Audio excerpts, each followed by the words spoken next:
सभी को मेरा नमस्कार। आप सबका स्वागत करता हूं मैं आज की ऑनलाइन क्लास में। आज हम 12वीं कक्षा के व्यवसाय अध्ययन विषय के अंतर्गत प्रबंध के स्तर एवं कार्य नामक टॉपिक के ऊपर चर्चा करने वाले हैं। मैं कुलदीप बीरवाल, प्रवक्ता commerce, government model Sanskriti senior secondary school Kalayat district Kaithal, आप सबका हार्दिक स्वागत करता हूं। बच्चों, प्रबंध का अर्थ और प्रबंध की प्रकृति समझ लेने के बाद में अब हम पढ़ लेते हैं आज की प्रबंध के स्तर कौन कौन से होते हैं और प्रबंध कौन कौन से कार्य करता है। इसके अतिरिक्त संस्था के पूर्व निर्धारित उद्देश्यों को सफलतापूर्वक प्राप्त करने के लिए एक विचार को किन किन प्रबंधकीय स्तरों से होकर गुजरना पड़ता है या वास्तविकता में बदलना पड़ता है, उसके ऊपर आज हम चर्चा करने वाले हैं। एक बड़ी अच्छी बात कही गई है कि प्रबंध के सभी कार्य सभी प्रबंध के स्तरों पर किए जाते हैं, ये स्पष्ट है। बस केवल डिफरेंस जो आता है वो डिग्री का डिफरेंस आता है, मात्रा का डिफरेंस आता है। हम आज उसी के बारे में थोड़ा सा और खोलकर चर्चा हम करने वाले हैं।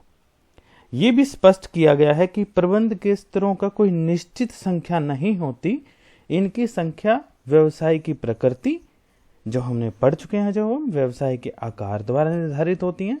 मिस्टर ब्रैच ने प्रबंध के 3 सत्रों को निम्नलिखित प्रकार से बांटा है। हम उसी ब्रैच के दिए हुए सत्रों के अकॉर्डिंग ही आज अपनी क्लास को बढ़ाने वाले हैं आगे।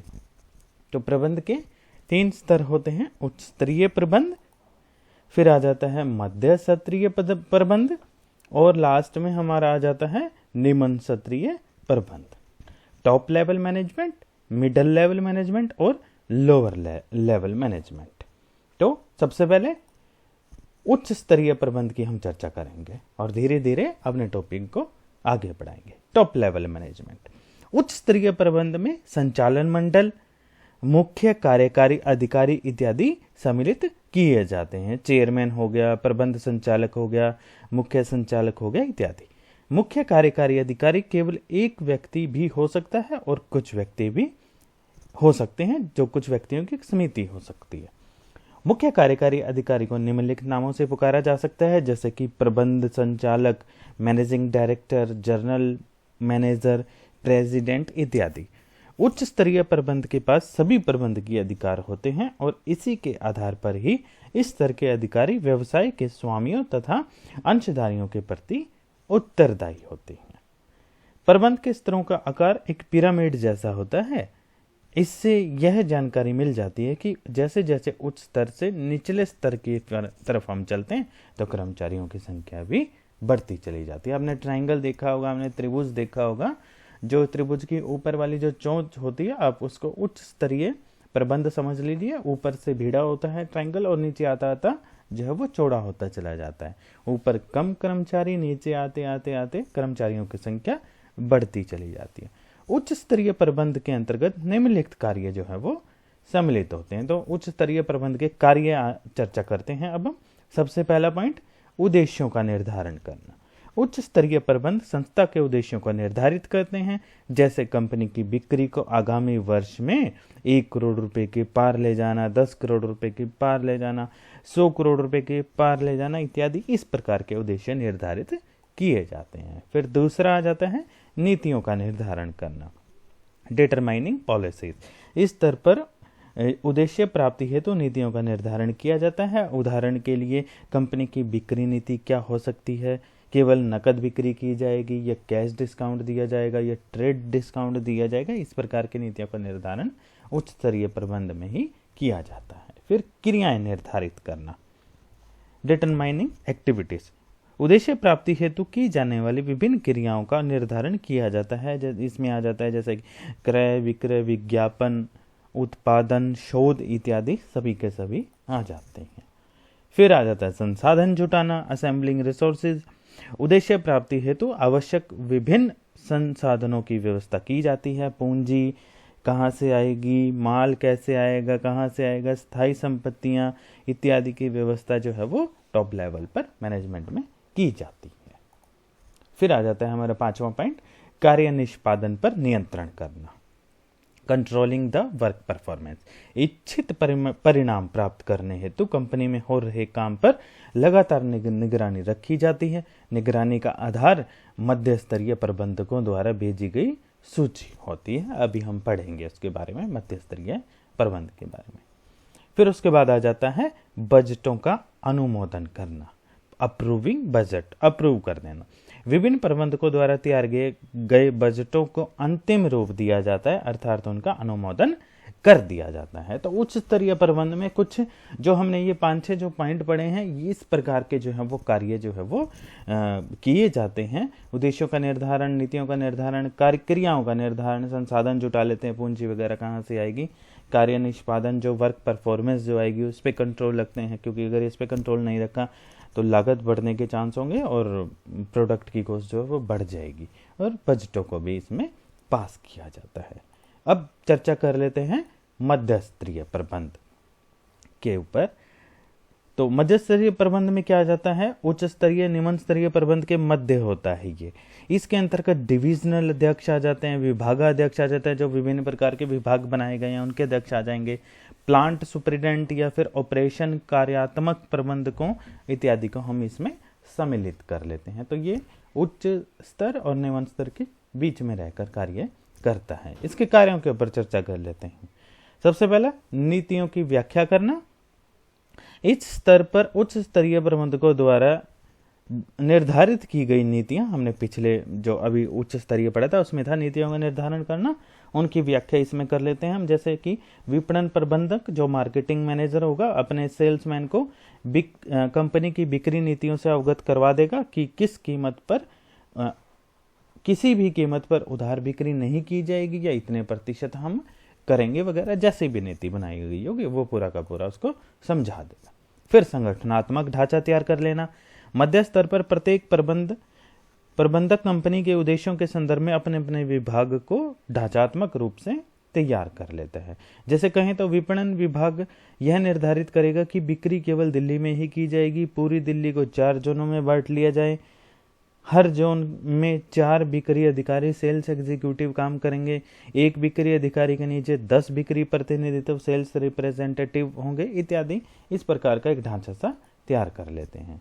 फिर आ जाता है कर्मचारियों की नियुक्ति करना। प्रत्येक विभाग प्रबंधक अपने विभाग की जिम्मेवारी पूरी करने के लिए वांछित कर्मचारियों को नियुक्त कर लेगा। वांछित मतलब जैसा कर्मचारी उसको चाहिए। फिर निर्देश जारी करना। विभागीय प्रबंधक अपने अधीनस्थों को बताते हुए, अधीनस्थ कौन थे, जो किसी अधिकारी के अंडर में काम करते हैं, उनको बता देंगे कि उन्हें क्या करना है, कैसे करना है। अधीनस्थों को आवश्यक संसाधन उपलब्ध करवाए जाते हैं ताकि वे अपने काम को बिना रुकावट से कर सकें। फिर उसके बाद कर्मचारियों को अभिप्रेरित करना, मोटिवेट करना। मध्य स्तरीय प्रबंधक अपने अधीनस्थों को विभिन्न तरीकों से अभिप्रेरित करते हैं ताकि वे कंपनी के उद्देश्यों को प्राप्त करने के लिए पूरी क्षमता के साथ में कार्य कर सकें। और हमारा आखिरी पॉइंट है इसी पॉइंट के अंदर समन्वय की स्थापना करना। कंपनी के उद्देश्यों को सफलतापूर्वक प्राप्त करने के लिए विभिन्न विभागों में समन्वय यानी कि कोऑर्डिनेशन, आपस में जुड़ाव होना जरूरी होता है। यह कार्य मध्य स्तरीय प्रबंधकों के द्वारा किया जाता है। तो मध्य स्तरीय प्रबंधक कौन से हो गए, जो उच्च स्तरीय प्रबंधक और निम्न स्तरीयों के मध्य काम करते हैं। और ये निम्नलिखित कार्य जो आप स्क्रीन पर देख रहे हैं, ये सभी कार्य मध्य स्तरीय प्रबंधक स्तर पर किए जाते हैं। अब अगले अपने तीसरे चरण के ऊपर चलते हैं, तीसरे स्तर के ऊपर चलते हैं, निम्न स्तरीय प्रबंध। इसे पर्यवेक्षीय प्रबंध भी कहा जाता है, सुपरवाइजरी मैनेजमेंट। इसके अंतर्गत विभिन्न फोरमैन हो गए या पर्यवेक्षक इत्यादि शामिल होते हैं। इन्हें प्रथम पंक्ति के प्रबंधक, फर्स्ट लाइन मैनेजर भी कहा जाता है। तो चलिए इनके कार्य के ऊपर चर्चा कर लेते हैं। सबसे पहले श्रमिकों की समस्याओं को प्रेक्षित करना। निम्न स्तरीय प्रबंधकों का काम होता है जो है वो निम्न स्तर पर जो कार्य लगे होते हैं, श्रमिक लगे उनके साथ उनका सीधा संबंध होता है। वे उनकी साधारण समस्याओं का तो स्वयं ही निपटारा कर लेते हैं, किंतु गंभीर समस्या होने पर वे मध्य स्तरीय प्रबंधकों तक पहुंचा देते हैं। फिर उचित कार्य वातावरण सुनिश्चित करना, एंश्योरिंग प्रॉपर वर्किंग एनवायरनमेंट। निम्न स्तरीय प्रबंधकों द्वारा कार्यस्थली पर पानी, बिजली, हवा, सफाई, मैत्रीपूर्ण संबंध इत्यादि सुनिश्चित किए जाते हैं। इससे कार्यकुशलता में भी वृद्धि होती है। हमारा तीसरा पॉइंट आ जाता है श्रमिकों की सुरक्षा सुनिश्चित करना, खतरनाक मशीनों के आसपास बाड़ आदि की व्यवस्था करके मशीनों पर काम करते समय होने वाली दुर्घटनाओं की संभावना को कम किया जा सकता है या बिल्कुल समाप्त किया जा सकता है। फिर मध्य स्तरीय प्रबंध की सहायता करना, ये मध्य स्तरीय प्रबंधकों की कर्मचारियों के चयन, प्रशिक्षण, पदोन्नति इत्यादि में भी मदद करते हैं। फिर सुझाव आमंत्रित करना, इनवाइटिंग सजेशंस, ये अपने अधीनस्थों से काम को और बेहतर ढंग से करने के लिए सुझाव आमंत्रित करते रहते हैं। और हमारा आखिरी पॉइंट आ जाता है इसके अंदर अच्छे मानवीय संबंधों का निर्माण करना। ये अच्छे मानवीय संबंधों का निर्माण करते हैं ताकि कार्यस्थल पर टकराव की स्थिति को टाला जा सके। तो ये कुछ निम्न स्तरीय प्रबंध के कार्य हैं, क्योंकि ये डायरेक्ट श्रमिक के साथ में, वर्कर के साथ में जुड़े होते हैं। तो इनका देखने में आया था मुख्य उद्देश्य यही है कि श्रमिकों को किसी प्रकार से परेशानी ना हो, उनका ध्यान रखना, उनकी कोई जुड़ी हुई समस्या हो तो उसको उच्च स्तर पर पहुंचा देना। तो बच्चों, ये हमारे 3 प्रबंध के जो हम स्तर थे, हमने तीनों के ऊपर चर्चा कर ली। उच्च स्तरीय प्रबंध, निम्न और मध्य, तीनों के ऊपर चर्चा कर ली। अब हम बात कर लेते हैं प्रबंध के कार्यों के ऊपर। ये हमारा दूसरा मेन पॉइंट है आज की ऑनलाइन क्लास में। प्रबंध को एक प्रक्रिया के रूप में परिभाषित किया गया है। प्रबंध प्रक्रिया के अंतर्गत नियोजन, संगठन, इनके ऊपर आज हम जो है वो बात करेंगे। नियोजन, संगठन, नियुक्तिकरण, निर्देशन और नियंत्रण एक दूसरे से ये आपस में जुड़े हुए हैं। इन क्रियाओं को ही प्रबंध के कार्य या प्रबंध के तत्व भी हम जो है वो कह देते हैं। इन्हीं 5 पॉइंट के ऊपर आज हम चर्चा करेंगे। इन्हीं 5 पॉइंट के ऊपर डिटेल में आप आने वाली ऑनलाइन क्लासेस में भी पढ़ेंगे। ये सभी के सभी पूरे के पूरे चैप्टर के रूप में दिए गए हैं। चलिए शुरू करते हैं। सबसे पहले हमारा आ जाता है नियोजन।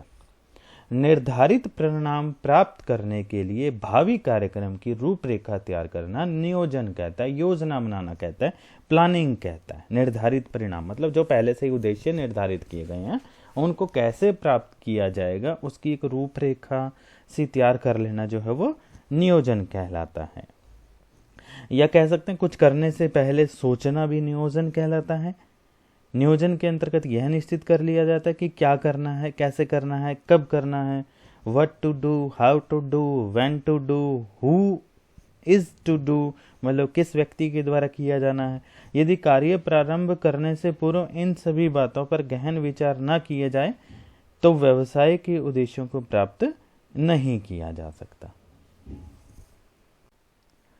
तो नियोजन एक लंबी प्रक्रिया है जिसे पूरा करने के लिए कुछ कदम उठाए जा सकते हैं, जैसे कि उद्देश्यों का निर्धारित करना, सीमाएं विकसित करना, वैकल्पिक कार्यवाहियों की पहचान करना, वैकल्पिक कार्यवाहियों का मूल्यांकन करना, सिलेक्टिंग द अल्टरनेटिव्स, एक विकल्प का भी चुनाव कर लेना, योजना को लागू करना और समीक्षा करना। ये कुछ ऐसे कार्य हैं जो एक नियोजन जैसी लंबी प्रक्रिया के दौरान हम इसको पूरा करते हैं। अब चर्चा करते हैं हम अपने दूसरे कार्य के ऊपर, संगठन।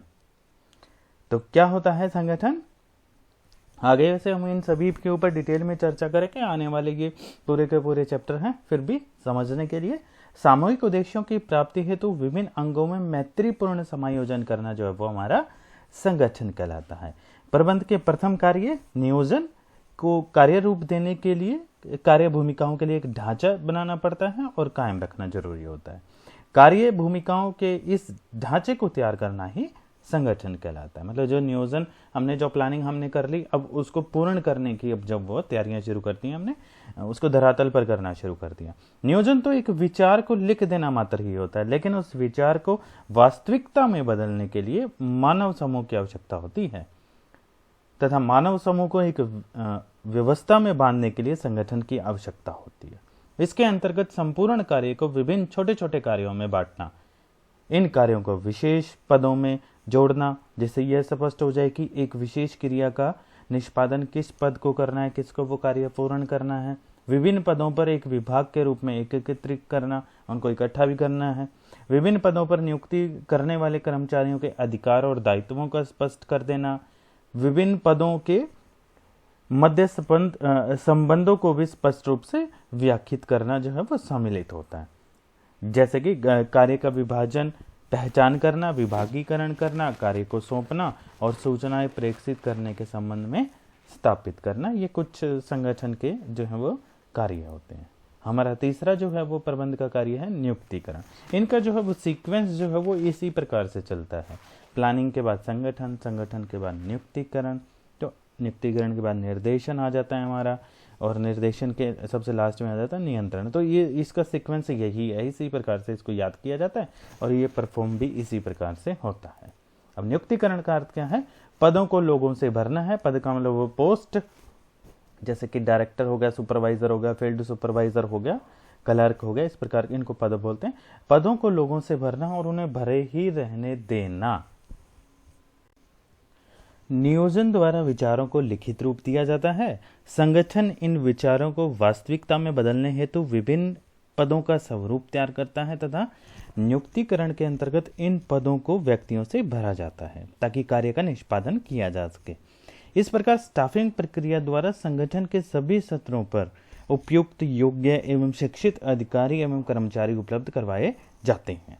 क्योंकि संगठन की सफलता प्रत्येक व्यक्ति द्वारा कुशलता पूर्वक किए गए कार्य निष्पादन पर आधारित होती है, इसीलिए प्रबंध के स्टाफिंग कार्य का महत्व और भी ज्यादा बढ़ जाता है। इसके अंतर्गत मानवीय शक्ति आवश्यकताओं का आकलन किया जाता है, भर्ती की जाती है, चयन किया जाता है, फिर कार्य पर लगाना और अभिविन्यास किया जाता है, प्रशिक्षण और विकास भी किया जाता है। ये सभी नियुक्तिकरण के अंदर आते हैं।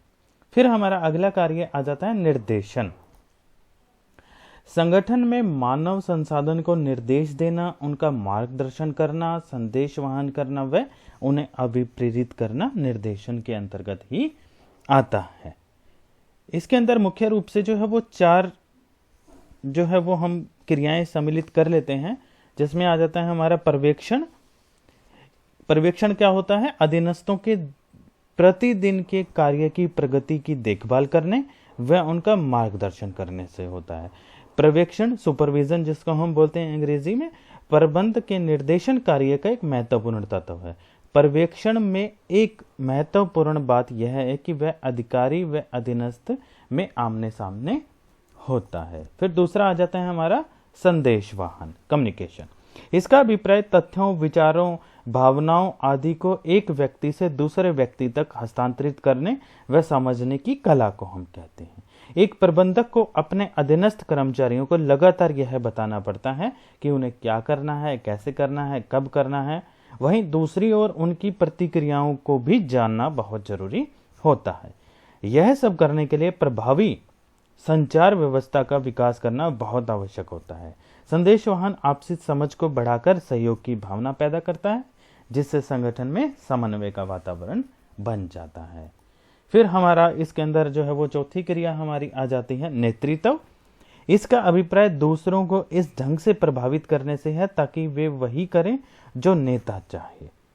निर्देशन में नेतृत्व की महत्वपूर्ण भूमिका रहती है। केवल नेतृत्व गुण के माध्यम से ही एक प्रबंधक अपने अधीनस्थों में विश्वास पैदा कर सकता है तथा उनमें उत्साह भी भर सकता है।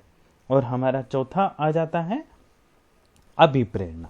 इसका अभिप्राय उस प्रक्रिया से होता है जो वांछित उद्देश्य प्राप्ति हेतु लोगों में उत्तेजना पैदा करते, एक्साइटमेंट पैदा करते। उत्पादन के विभिन्न साधनों में मानव ही एक सक्रिय साधन है जो अन्य भौतिक साधनों को गति प्रदान करता है। यदि मानव स्वयं स्थिर हो जाए, थका हुआ हो जाए, तो अन्य सभी साधन जो है वो स्वतः ही निष्क्रिय से हो जाएंगे। अतः यह आवश्यक है कि मानवीय साधन को गतिशील, जागरूक, तत्पर रखने के लिए अभिप्रेरित किया जाए। कर्मचारियों को प्रेरित करने के लिए वित्तीय या अवित्तीय दोनों प्रकार की प्रेरणाएं दी जा सकती हैं। इसके बारे में भी पूरा डिटेल में आगे चैप्टर है। फिर उसके बाद हमारा पांचवा और आखिरी कार्य आ जाता है नियंत्रण। तो नियंत्रण क्या है? वास्तविक परिणामों को इच्छित परिणामों के नजदीक लेके आना। जो चीज हम सोच कर चले थे और उसी उद्देश्य को ध्यान में रखते हुए हम जो परिणाम लेके आ रहे हैं उनको हम कितना नजदीक ला पाते हैं। इसके अंतर्गत प्रबंधक यह देखते हैं कि कार्य निश्चित योजना के अनुसार ही हो रहा है या नहीं, अथवा कार्य की किस्म या मात्रा पूर्व निर्धारित जो स्टैंडर्ड बनाए गए थे उनके अनुरूप है या नहीं है। वास्तविक परिणामों का पूर्ण निर्धारित परिमापों के साथ मिलान करके विचलनों का पता लगाना। इसके बाद नकारात्मक विचलनों के लिए सुधारात्मक कार्रवाई की जाती है तथा प्राप्त परिणामों व इच्छित परिणामों के अंतर को न्यूनतम किया जाता है। अतः नियंत्रण प्रणाली के लागू होने से कार्यों की प्रगति में आने वाली सभी बाधाएं दूर हो जाती हैं और सभी व्यक्तियों के प्रयास इच्छित दिशा की ओर अग्रसर होने लग जाते हैं। इसके अंतर्गत आ जाता है हमारा परिमापों का निर्धारण करना, वास्तविक प्रगति का मापन करना, वास्तविक प्रगति की परिमापों से तुलना करना, विचलनों का विश्लेषण कर लेना और सुधारात्मक कार्रवाई कर लेना। ये कुछ नियंत्रण के हिस्से हैं। तो बच्चों, आज हमने प्रबंध के स्तर और प्रबंध के कार्य नामक टॉपिक के ऊपर चर्चा की। हमने जो है वो प्रबंध के उच्च स्तरीय प्रबंध, निम्न स्तरीय, मध्य स्तरीय प्रबंधों के जानने का जो है वो प्रयास किया। साथ ही साथ हमने प्रबंध के कार्य, जिसमें मुख्य रूप से नियोजन, संगठन, नियुक्तिकरण, निर्देशन और निर्देशन के अंदर हमने पर्यवेक्षण, संदेशवाहन, नेतृत्व और अभिप्रेरणा नामक टॉपिक के ऊपर चर्चा की। और हमने अंत में जाकर हमने प्रबंध के आखिरी अपने कार्य, 5वें कार्य नियंत्रण को समझने का प्रयास किया। तो उम्मीद करता हूं बच्चों आप इस टॉपिक को समझ पाए होंगे। बहुत ही आसान और बहुत ही इंटरेस्टिंग टॉपिक था ये, और आगे आने वाले जो भी हमारे पाठ आएंगे उनका एक तरह से बेस तैयार करता हुआ टॉपिक था। आप सबका हार्दिक धन्यवाद।